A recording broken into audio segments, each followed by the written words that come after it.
ठीक ठाक आज नई वीडियो में आपकी खिदमत में हाजिर हूँ। आज हम बात करने वाले हैं पहला सेमीफाइनल जो कि पाकिस्तान और न्यूजीलैंड के दरमियान खेला गया था, जिसमें न्यूजीलैंड ने टॉस जीतकर बैटिंग का फैसला किया था, जिसमें उन्होंने 152 रन बनाए थे। जिसमें पाकिस्तान ने अच्छा स्टार्ट दिया, जिसमें शहशाद अफरीदी ने फिन एलन को सिर्फ 4 रन पे आउट किया। पहली बार पे बाउंड्री लगी, उसके बाद वो आउट हो गए। उसके बाद डेवन कॉनवे, ये एक टर्निंग पॉइंट था जिसमें शादाब खान ने उन्हें रन आउट किया था। उसके बाद ग्लेन फिलिप ट्रक जो है वो नवाज को कैच दे बैठे उनके ही बाल पे। उसके बाद डेरन मिचेल ने कैप्टन के साथ मिलकर एक अच्छी पार्टनरशिप की, लेकिन उसमें पेस इतनी ज़्यादा नहीं थी, तो एंड पे सिर्फ 152 रन वो कर सके। उसके बाद पाकिस्तानी बैटिंग लाइनअप ये 152 का चेज़ करने आया, तो स्टार्टिंग पे बाबर आजम काफ़ी ज़्यादा जो है वो थके हुए नज़र आए, थोड़ा सा रिलैक्स नज़र आए, लेकिन फोकस नज़र आ रहा था कि वो अपने जो विकेट है उसको थ्रो नहीं करना चाहते। लेकिन मोहम्मद रिजवान दूसरी तरफ जो है वो न्यूजीलैंड के बॉलर्स पे अटैक कर रहा है, जैसे कि उन्होंने बोल्ट को खेला, फिर उसके बाद टिम सऊदी को खेला। बेहतरीन पार्टनरशिप रही, जो कि तकरीबन 100+ पार्टनरशिप अगेन इन्होंने किया पाके। उसके बाद जो मोहम्मद हारिस था, उन्होंने भी अच्छी परफॉर्मेंस दी, 26 बार पे 30 रन बनाए और 2 चौके और 1 छक्का मारा। लेकिन आखिर पे उन्होंने बस एक स्लॉग किया जिस पे वो विकेट गवा बैठे। इसमें ओवरऑल पाकिस्तान दोनों ओपनर्स ने जो है वो रिलैक्स तरीके से खेले, क्योंकि टारगेट कोई इतना ज़्यादा नहीं था। सिर्फ 7.5 रन की एवरेज तकरीबन थी, जिसको बआसानी पाकिस्तान ने तकरीबन 20वें ओवर की पहली बॉल पे ही चेज़ कर लिया। अब बात करते हैं इस मैच में टर्निंग पॉइंट क्या था। यहाँ टर्निंग पॉइंट बाबर आजम का कैच ड्रॉप जो कि कन्वे ने किया था, वो कन्वे का ही रन आउट जो कि शादाब खान ने किया था। ये 2 ऐसे टर्निंग पॉइंट थे जिसने न्यूजीलैंड को इस सेमीफाइनल से काफ़ी दूर कर दिया। पाकिस्तान की सेल्फ कॉन्फिडेंस भी नज़र आया। इसके अलावा पाकिस्तान का जो अल्लाह पे एतमाद था और अल्लाह ताला की तरफ से जो पाकिस्तान का साथ था वो नज़र आया। जैसे कि पाकिस्तान सेमीफाइनल में नहीं था पहुँच रहा, लेकिन अल्लाह ताला ने नीदरलैंड से साउथ अफ्रीका को जो एक हार दिलवाई और पाकिस्तान के पास एक मौका बन गया। देन पाकिस्तान बांग्लादेश से वो मैच जीत कर आसानी से सेमीफाइनल में क्वालिफाई कर गया।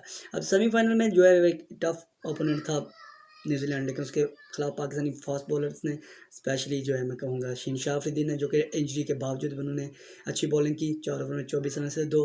अब अगर वो फुली फिट होते तो शायद इससे भी अच्छी परफॉर्मेंस वो देते, लेकिन फिर भी एक बेहतरीन परफॉर्मेंस थी। ये ओवरऑल एक स्ट्रक्चरल परफॉर्मेंस थी पाकिस्तान की तरफ से, तमाम फास्ट बॉलर की और स्पिन बॉलर की। हाँ, थोड़े से जो है हमारे शादाब खान इस मैच में थोड़े एक्सपेंसिव रहे, लेकिन ओवरऑल पाकिस्तान का जो बॉलिंग पंच था वो काफ़ी अच्छा था। विकेट थोड़ा सा ट्रिकी था, लेकिन उसके बावजूद भी पाकिस्तानी दोनों ओपनर ने जो है काफ़ी कामनेस से काम लिया और ये मैच पाकिस्तान बआसानी जीत गया। India and England semifinal, wow that's performance जो इंग्लैंड की तरफ से थी वो सिर्फ वाओ कह सकते हैं। वाओ, 169 का जो है वो टारगेट था, जिसको इंग्लैंड ने बआसानी 16 ओवर में चेज कर लिया। That is phenomenal performance. 170 run उन्होंने 16 ओवर में किए हैं और कोई विकेट उन्होंने गुम नहीं की। पाकिस्तान का जो रिकॉर्ड था जो कि अगेंस्ट इंडिया ही था 152 का, उसको भी उन्होंने ब्रेक किया। 170 रन ओपनिंग स्टैंड पे रहा। अब इनकी बात करते हैं कि इंडिया ने क्या गलतियाँ की और वो क्यों हारे। इंडिया के टॉप 3 बैट्समैन, जिसमें सूर्या कुमार भी शामिल थे, वो तीनों ही पहले टॉप ऑर्डर बैट्समैन। फिर जब KL राहुल ने सिर्फ 5 रन, रोहित शर्मा ने 27 रन और सूर्या कुमार यादव ने सिर्फ 14 रन किए। ये वो 3 बैट्समैन थे जो कि वो काफ़ी ज़्यादा अच्छी पेस से खेलते हैं, लेकिन ये तीनों ही फेल हो गए। उसके बाद विराट कोहली ने कमान संभाली हार्दिक पांड्या के साथ, तो एक अच्छी पार्टनरशिप दोनों के दरमियान हुई, जिसमें 50 की विराट कोहली ने और हार्दिक पांड्या ने 63 रन किया। लेकिन 169 against England and such condition and such pitches is not difficult to chase. जैसे कि उन्होंने बताया कि सिर्फ 16 ओवर में उन्होंने 170 रन का टारगेट था, तकरीबन 169 का था, लेकिन उन्होंने बआसानी इसको चेज़ किया। That is phenomenal performance.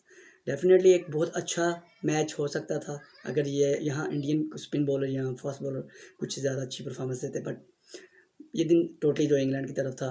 पहले उन्होंने टॉप ऑर्डर को जो है वो टाइम से ही घर भेज दिया, उसके बाद उनके अपने टॉप ऑर्डर ने जिस तरह परफॉर्मेंस दी, सिर्फ ओपनर्स ने ये मैच को ख़त्म कर दिया। तो बेन स्टोक ने 2 ओवर में से 18 रन दिया था, थोड़े से एक्सपेंसिव थे, इसलिए उनसे मजीद ओवर नहीं कराए गए। दैन फिर क्रिस वोक 3 ओवर में 24 1 विकेट। सैम करन काफ़ी ज़्यादा एक्सपेंसिव नज़र आए इस मैच में, लेकिन पीछे पूरे टूर्नामेंट में काफ़ी अच्छे अग्रेसिव बॉलर नज़र आए। आदिल रशीद ने 4 ओवर में 20 रन सिर्फ 1 wicket. That is actually very good performance, क्योंकि पहली इनिंग्स में बॉल इतना ज़्यादा स्पिन नहीं था और ना स्किड कर रहा था। और लिविंगस्टन ने भी 3 ओवर किए, सिर्फ 21 रन दिया। ये एक सरप्राइज़ पैकेज था इंडिया के लिए। इसके बाद क्रिस जॉर्डन ने थोड़े एक्सपेंसिव ज़रूर है, लेकिन 3 विकेट्स भी उन्होंने लिए हैं। इधर तो केएल राहुल ने सिर्फ 5 रन, रोहित शर्मा ने 27 रन और सूर्य कुमार यादव ने सिर्फ 14 रन करे। ये वो 3 बैट्समैन थे जो कि वो काफ़ी ज़्यादा अच्छी पेस से खेलते हैं, लेकिन ये तीनों ही फेल हो गए। उसके बाद विराट कोहली ने कमान संभाली हार्दिक पांड्या के साथ, तो एक अच्छी पार्टनरशिप दोनों के दरमियान हुई, जिसमें 50 की विराट कोहली ने और हार्दिक पांड्या ने 63 रन किया। लेकिन 169 against England and such condition and such pitches is not difficult to chess.